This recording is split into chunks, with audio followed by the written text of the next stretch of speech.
a Gabriel Batistela, si está en línea, que nos ayude con el último expositor. Gracias, Alfredo. Acá estoy. Bueno, primero gracias a Cadime, gracias a Javier Vilosio que nos permitió participar, felicitar a Verónica y a Silvia por sus exposiciones y agradecerte, Alfredo, por toda tu colaboración en el armado de esta mesa. Bueno, voy a tratar de ser bastante sintético, así nos queda algún tiempito como para dialogar con los expositores, con el público presente. ¿Se ve la presentación? Sí, correcto, se ve. Se ve muy bien, muy claro. Bueno, la idea es mostrarles un poco la experiencia desde el Ministerio de Salud de la ciudad, de lo que se hizo, cómo esto repercutió en los equipos de salud y un hecho importante entre la articulación entre el Ministerio, las obras sociales, los sistemas de prepago en este momento de crisis.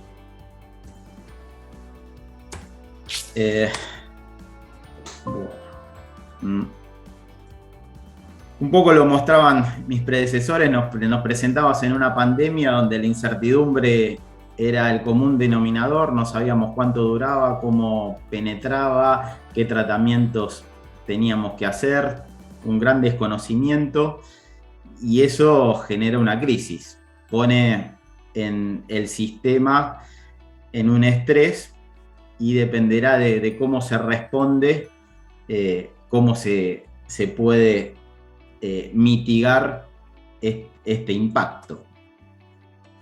Siempre cuando empezamos a trabajar desde el Ministerio, ¿por dónde empezamos? Nosotros veníamos trabajando desde el 2015, tratando de hacer un plan de salud que fortalezca el primer nivel de atención. Un poco esta era la dinámica que veníamos trabajando, un plan de salud sostenido en la comunidad, que participen todos sus actores, con un primer nivel de atención, que son los centros de salud, como puerta de entrada. Creamos un nivel ambulatorio que es el CEMAR para prestaciones de especialidades más habituales, los hospitales de cabecera, que son los grandes hospitales que tenemos de agudos con toda su trayectoria, perfilar algunos de ellos hacia la alta complejidad y generar una red de cuidados crónicos. Se pudo dividir en trabajo previo a la pandemia, la ciudad de Buenos Aires con una georreferenciación. Cada una de las cruces son los centros de salud que tienen un área de responsabilidad y dentro de esa área de responsabilidad equipos de salud con población a cargo, que es todo lo que se está tratando de estimular desde el plan de salud, y nos atraviesa la pandemia. Evidentemente, en un primer momento se pensó las áreas críticas, cómo enfrentamos la pandemia. Bueno, hay que subir evidentemente las camas de terapia intensiva, las áreas críticas, área de terapia intermedia, transformarlas en terapia intensiva, que era aumentar la cantidad de respiradores, era lo lógico, que aportaba un desconocimiento.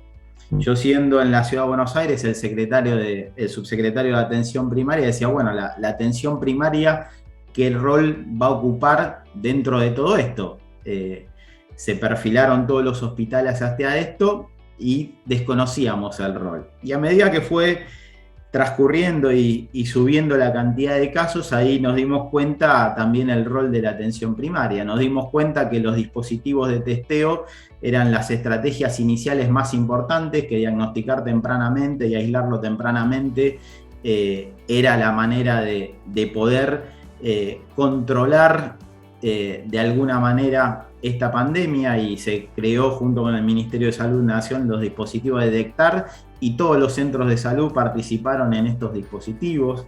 Se crearon también las unidades febriles de urgencia, que requirió todo un reperfilamiento del hospital. Estas unidades estaban en la puerta de cada uno de los hospitales para dividir el flujo de los pacientes que venían con sospecha de COVID del resto de las personas que seguían atendiéndose en los hospitales. Se generó todo un esquema de internación en hoteles. Los hoteles pasaron a ser áreas de menor complejidad de internación, y gran parte de estos servicios fueron cubiertos tanto por profesionales que trabajaban en hospitales como profesionales que trabajaban en los centros de salud, cumpliendo con el acompañamiento de las personas que no tenían condiciones de aislamiento y tenían que aislarse en estos hoteles, sobre todo cuando empezamos a trabajar en todos los dispositivos de detectar en los barrios populares. El primer nivel también trabajó intensamente en el seguimiento de todos los contactos estrechos y en el testeo que le hacíamos al 7º día a todos los contactos estrechos, y el seguimiento de las personas cuando ya se podían, no era necesario la internación o el aislamiento en hoteles porque cumplían con posibilidades de aislarse en su casa, el llamado telefónico, el acompañamiento a los positivos leves. Y no hablar de la vacunación, que implicó también todo el conocimiento que había en el primer nivel de atención puesto en grandes centros de vacunación para poder vacunar en grandes escalas con todas las condiciones que tenían que tener de espera, de aislamiento, de distanciamiento. Ya van más de 4,5 millones de vacunas que aplicamos. O sea, un poco Silvia y Verónica decían la elasticidad que hubo y la practicidad de nuevos desafíos y nuevos perfiles. Acá había quizás un traumatólogo que su servicio estaba funcionando mucho más disminuido, que aprendió a testear o aprendió a hacer un triage en la unidad febril, un médico generalista de familia que fue a un hotel a seguir con el cuidado de las personas que estaban internadas allá, los enfermeros que se adaptaron a la vacunación COVID.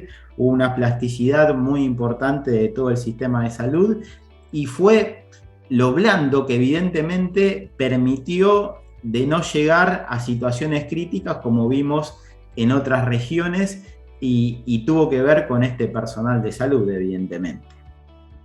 Y otro punto que quiero destacar, y para no hacer demasiado extensa la presentación y dar lugar a las preguntas, es que no muchas veces se generaron ámbitos de una mesa de trabajo entre el Ministerio de Salud y los efectores que no eran públicos, tanto de las obras sociales como de los prepagos. Esta mesa de trabajo implicaba tener un reporte diario y actualizado de todas las camas de terapia intensiva que había tanto en el sistema público, en las obras sociales como en prepago, y sobre todo en la segunda ola, que fue cuando generó un mayor estrés la pandemia, poder actuar colaborativamente no solo en disponibilidad de equipamiento, que junto con el Ministerio de Salud de Nación se pudo trabajar en la distribución de los equipamientos tanto para el sector público como para el sector privado, sino también a través de otras áreas de gobierno, como es el área de desarrollo económico, poder ayudar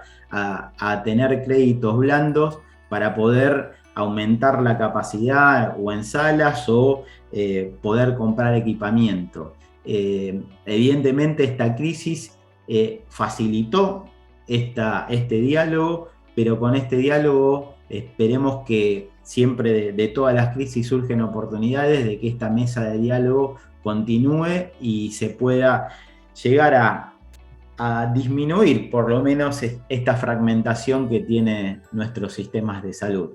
Y también cuando empezó la vacunación, allá por diciembre, teníamos el desafío de vacunar en un inicio a los profesionales de salud y también cerca de 29 entre efectores públicos y privados. Nosotros nos daba el Ministerio de Salud de las vacunas y las distribuíamos y pudieron vacunar, o si tenían capacidad de vacunación en lugares para vacunar de sus propios efectores, y aquellos que no tenían capacidad de vacunación en sus efectores se vacunaron en nuestros hospitales públicos. Creo que fue una experiencia que hay que seguir alimentando porque va a facilitar todo el cuidado de una población. No me quiero extender más y me gustaría ya dejarlo acá, poner estos tips en general y dejar más para preguntas, que creo que estamos con el tiempo muy, muy limitado. Bueno, Gabriel, excelente como siempre tu presentación, muy clara, muy contundente y además refleja la experiencia importante que hubo en esta ciudad y que realmente puedo dar fe que es exactamente así como vos contaste, ¿no? Yo he resumido acá algunas preguntas que han surgido, más que preguntas, opiniones. No hubo hasta ahora preguntas que yo pueda registrar, pero lo que sí hay son algunas cuestiones que hacen a opiniones que alguno de los asistentes hizo. Rosario habló, no voy a decir el apellido, pero bueno, una compañera Rosario opinó de lo nefasto del impacto este. Yo coincido que ha sido muy gravoso y que 116.000 muertos y 5,5 millones de afectados no es una pavada. Y así como hace un rato Silvia planteó lo del homenaje, no me acuerdo si fue Silvia o Verónica que planteó el homenaje, creo que ese homenaje se lo debemos a nuestros compañeros de trabajo, porque tanto Silvia como Verónica señalaron el burnout, ese problema grave. A mí, un amigo, médico también, me dijo una vez, lo más duro que me pasó en mi vida fue cuando me dijeron, fulano, te vamos a tener que intubar. Estaba solo en una terapia, sin poder comunicarme, alcancé a mandar WhatsApp a mi señora y la verdad que fue el momento más duro porque uno no sabe si se vuelve a despertar en una terapia, porque las terapias normalmente tienen un 30-40% de mortalidad. Entonces, es un tema complicado.